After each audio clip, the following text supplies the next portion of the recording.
वैसे पश्चिम एशिया में जंग भड़कने की आशंका बढ़ने लगी और अमेरिका से आ रहे बयान और फोर्स की तैयारी बड़े खतरे की ओर इशारा कर रही है। ईरान के खिलाफ अमेरिकी फोर्स क्या रणनीति बना रही है और कैसे युद्ध का ताना बाना बुना जा रहा है, एक रिपोर्ट हम आपको दिखाते हैं।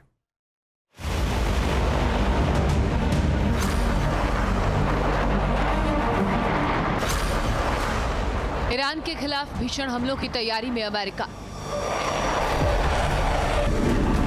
रेड लाइन पार, मचेगा हाहाकार।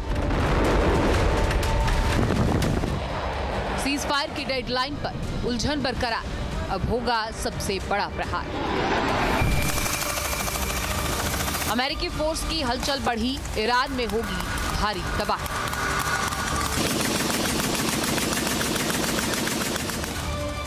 पश्चिम एशिया बारूद के ढेर पर खड़ा है। हॉर्मुज समेत कई ऐसे मुद्दे हैं जिन्हें लेकर तनाव चरम पर है।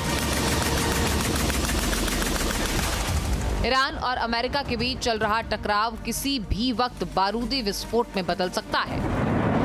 ट्रंप ने भले ही सीज फायर आगे बढ़ाया हो, मगर इसकी कोई डेडलाइन सेट नहीं की है, यानी युद्ध विराम कब तक रहेगा इसकी जानकारी किसी के पास नहीं। ऐसे में अटकलें हैं कि किसी भी वक्त ईरान के खिलाफ मिलिट्री एक्शन हो सकता है। ट्रंप क्या करेंगे, कब करेंगे, इसे लेकर सबकी निगाहें अब ट्रंप पर टिकी। सबसे बड़ा डर इसी बात का है कि कहीं सीज फायर के दौरान ही हमले हो सकते हैं क्या। इसी आशंका के साथ ईरान की ओर से पहले ही डर जताया जा चुका है। माना जा रहा है कि अमेरिकी जंग के अगले चरण की तैयारी करने के लिए कुछ वक्त निकाला जा रहा है और जैसे ही सारे इंतजाम पुख्ता हो जाएंगे, वैसे ही वॉशिंगटन से तेहरान पर बमबारी का ऑर्डर आ जाएगा।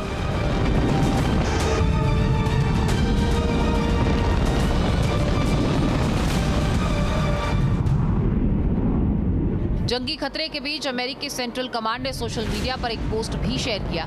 सेंटकॉम ने अपनी पोस्ट के जरिए बताया कि अमेरिकी सैनिक, नौसैनिक, मरीन कमांडो, वायु सैनिक, गार्डियन और कोस्ट गार्ड के जवान मिडिल ईस्ट में तैनात हैं, जो दुनिया के सबसे मजबूत और सबसे घातक सैन्य शक्ति का हिस्सा हैं। सेंटकॉम ने यह बयान ऐसे वक्त में दिया जब 24 घंटे पहले ही ट्रंप ने सीज फायर आगे बढ़ाने का ऐलान किया था। बावजूद इसके सैन्य शक्ति दिखाने की कोशिश करना बताता है कि अमेरिका कूटनीति से ज्यादा युद्ध वाली नीति पर काम कर रहा है और इसका संकेत इस बात से भी मिलता है कि 8 अप्रैल को युद्ध विराम लागू होने के बाद सेंटकॉम में जवानों को अगले एक्शन के लिए तैयार रहने का निर्देश भी दे दिया गया था। ईरान के खिलाफ अमेरिकी रणनीति लगातार हमलावर है और आक्रामक है। ये कवायद ईरान पर न्यूक्लियर डील का दबाव बनाने की है।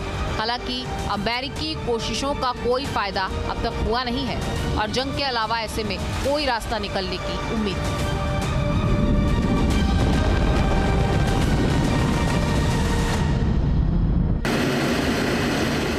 इस खतरे के बीच ही अमेरिका के कई रिफ्यूलिंग विमानों की मूवमेंट मिडिल ईस्ट की ओर हो रही है। दावा ये कि कुछ रिफ्यूलिंग प्लेन हाल ही के दिनों में इजराइल की धरती पर लैंड हुए हैं।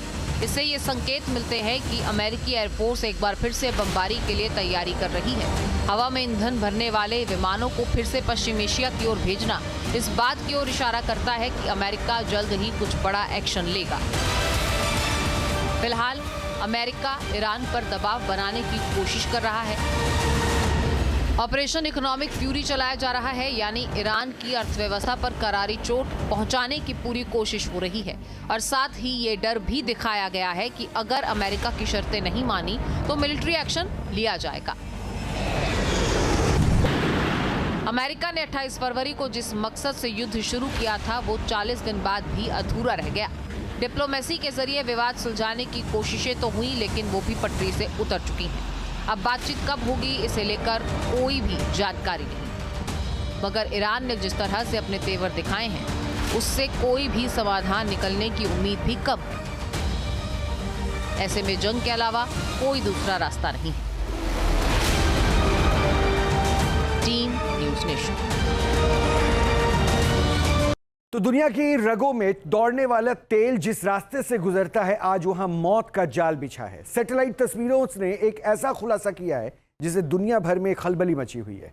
स्ट्रेट ऑफ हॉर्मुज, जहां से दुनिया का 20% तेल गुजरता है, वहां समंदर के अंदर बारूद ही बारूद है। ईरान ने वहां इतनी सी माइंस बिछा दी है जिन्हें हटाने में 6 महीने से भी कम वक्त नहीं लगने वाला।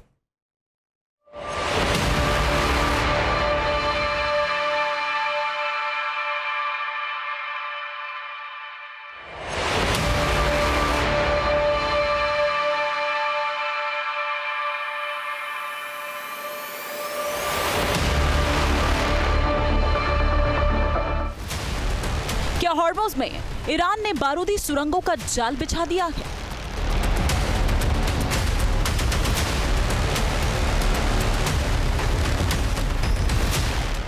क्या समंदर में 20 से ज्यादा सी माइंस घात लगाए छिपी हुई है?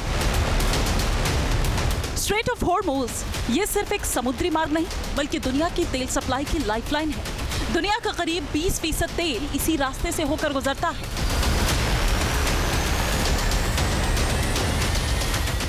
हर दिन सैकड़ों टैंकर इसी रास्ते से गुजरकर दुनिया तक तेल पहुंचाते थे, लेकिन अब पता चला है कि ईरान के IRGC ने पूरी दुनिया को संकट में डाल दिया। ये वो तस्वीरें हैं जो सुपर पावर अमेरिका की रातों की नींद उड़ाने के लिए काफी हैं। हॉर्मोज के संकरे पानी में छिपी है एक ऐसी तबाही जिसे छूते ही लोहे के बड़े बड़े टैंकर्स कागज की कश्ती की तरह बिखर सकते हैं।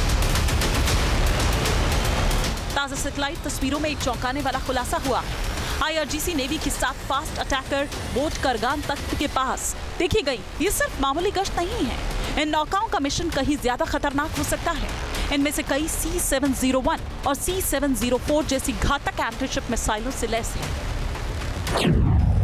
C-701 मिसाइल कम दूरी की सटीक मार करने वाली छोटे जहाजों के लिए काल है। C-704 मिसाइल मध्यम दूरी की एंटीशिप मिसाइल है जो बड़े टैंकर्स को पंगु बनाने में सक्षम है। रणनीति मिसाइलें जहाजों को रोकेंगी और माइंस उन्हें डुबो देगी। अमेरिका की खुफिया रिपोर्ट के मुताबिक ईरान ने हॉर्मोज की एंट्री गेट पर दर्जनों की संख्या में स्मार्ट माइंस और कॉन्टैक्ट माइंस बिछाई हुई। ईरान पर पहले से ही लगातार आरोप लग रहे हैं कि वो अपनी माइन बिछाने की क्षमता को गुप्त तरीके से बढ़ा रहा है।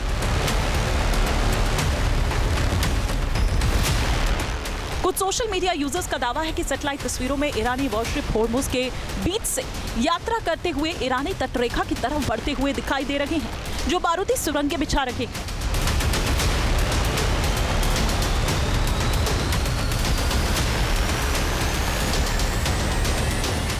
वॉशिंगटन पोस्ट के मुताबिक पेंटागन के अफसरों ने अमेरिकी कांग्रेस को एक रिपोर्ट सौंपी है।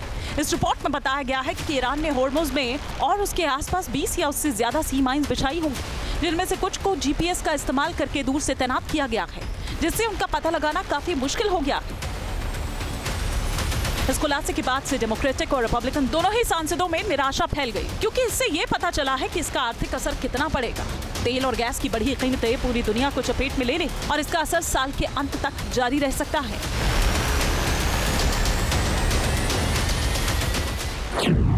इससे पहले अमेरिकी राष्ट्रपति डोनाल्ड ट्रंप ने दावा किया था कि ईरान ने बारूदी सुरंगें हटा दी या हटा रहा है। अमेरिकी हमलों में ज्यादातर बारूदी सुरंग बिछाने वाली ईरानी बोट तबाह हो गई हैं।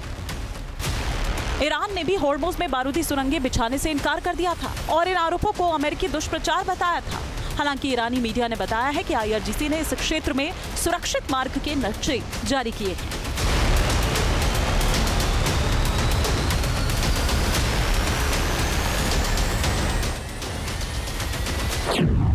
बारूदी सुरंगें बिछाने की खबरें सबसे पहले मार्च की शुरुआत में सामने आई, जिसके बाद अमेरिकी अधिकारियों ने सुझाव दिया कि बड़े जहाजों के डूबने के बाद तैनाती के लिए छोटी नावों का इस्तेमाल किया गया। अब सवाल उठता है कि इन सुरंगों को पूरी तरह से हटने में कितना वक्त लगेगा।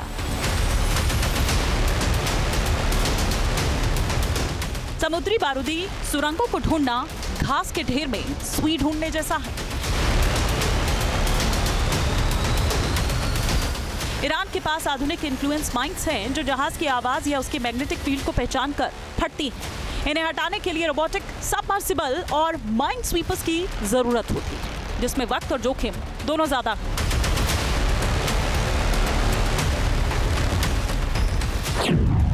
अमेरिकी रक्षा विभाग के मुताबिक स्ट्रेट ऑफ हॉर्मोज से बारूदी सुरंगों को पूरी तरह से साफ करने में कम से कम 6 महीने का वक्त लग सकता है,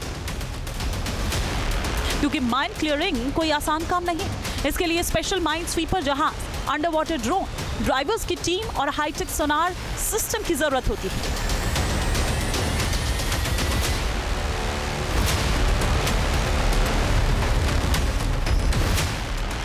दौरान लगातार खतरा बना रहता है। कहीं कोई माइंस अचानक विस्फोट ना कर दे। हालात जिस तरफ जा रहे हैं वो एक बड़े टकराव की तरफ इशारा कर रहे हैं। और सबसे बड़ा सवाल तो ये है कि अगर 6 महीने तक हॉर्मुज़ बंद रहा तो क्या होगा। दुनिया की अर्थव्यवस्था ध्वस्त हो जाएगी। तेल की कीमतें $200 प्रति बैरल के पार जा सकती है।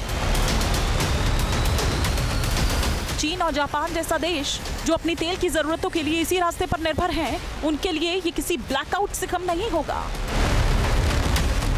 Team news nation. अब से डीडी फ्री डिश की चैनल नंबर 57 पर देखिए न्यूज़ नेशन।